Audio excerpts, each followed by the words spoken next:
অধ্যক্ষ বিমান বন্দ্যোপাধ্যায়ের বিরুদ্ধে অনাস্থা আনলেন শুভেন্দু অধিকারী ও বিজেপি বিধায়করা।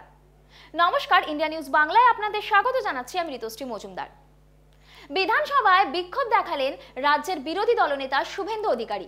বিজেপি বিধায়কদের সঙ্গে নিয়ে বিক্ষোভ, স্লোগানিং করেন তিনি। বিধানসভার স্পিকার বিমান বন্দ্যোপাধ্যায়ের বিরুদ্ধে অনাস্থা এনেছেন শুভেন্দু অধিকারী। রাজ্য বিধানসভায় বিরোধীদের কণ্ঠরুদ্ধ রয়েছে। বিজেপি বিধায়কদের কথা বলতে দেওয়া হয় না। গুরুত্বপূর্ণ বিষয় আলোচনার জন্য বিজেপি দাবি জানায়, কিন্তু সেই সব দাবি রাখা হয় না। সরকার যেসব বিষয়কে আলোচনার জন্য রাখে সেই সব বিষয়কেই প্রাধান্য দেওয়া হয়। স্পিকার বিরোধীদের বক্তব্যকে গুরুত্ব দেন না, এই অভিযোগ বিজেপির। এবার স্পিকার বিমান বন্দ্যোপাধ্যায়ের বিরুদ্ধেই অনাস্থা আনলেন বিজেপি বিধায়করা।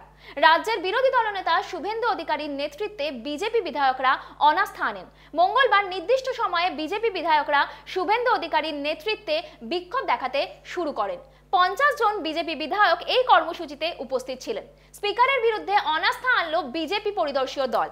শুভেন্দু অধিকারীর নেতৃত্বে 50 জন বিজেপি বিধায়ক সচিবের কাছে গিয়ে স্পিকারের বিরুদ্ধে অনাস্থা প্রস্তাব জমা দেন। মিছিল করে তারা সচিবের ঘরে যান। স্পিকার তার যথাযথ দায়িত্ব পালন করছেন না, পক্ষপাত দুষ্ট আচরণের অভিযোগ তার বিরুদ্ধে আগেই এনেছেন বিজেপি বিধায়করা।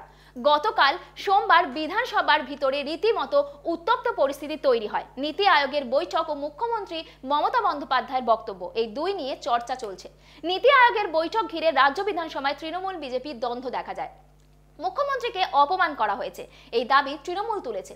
বিজেপি বিধায়করা দাবি করেছেন মুখ্যমন্ত্রী অসত্য কথা বলছেন। তীব্র বাদানুবাদের মধ্যে বিজেপি বিধায়করা ওয়াক আউট করেন। বিধানসভার বাইরে বিক্ষোভ দেখাতে থাকেন তারা। স্পিকার বিমান বন্দ্যোপাধ্যায়ের ভূমিকা নিয়েও প্রশ্ন তোলা হয়েছিল। এরপর স্পিকারের বিরুদ্ধে অনাস্থা আনা হলো।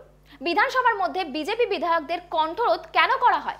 রাজ্যের গুরুত্বপূর্ণ ইস্যুতে বিরোধীদের বলার সুযোগ নেই কেন? সেই স্লোগান বিধানসভায় তুলেছেন শুভেন্দু অধিকারী ও বিরোধীরা। ইন্ডিয়া নিউজ বাংলার সাথে যুক্ত থাকুন আর দেখতে থাকুন বিশেষ বিশেষ খবর।